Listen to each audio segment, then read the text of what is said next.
Pakistan. So let me say this. I think the era of uninterrupted dialogue with Pakistan is over. Actions have consequences.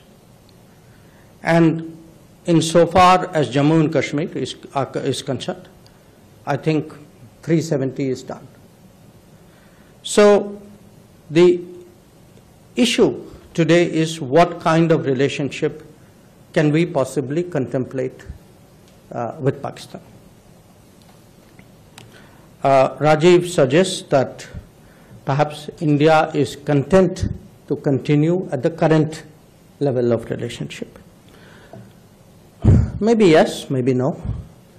What I do want to say is we are not passive, and whether events take a positive or a negative direction, either way we will react to it.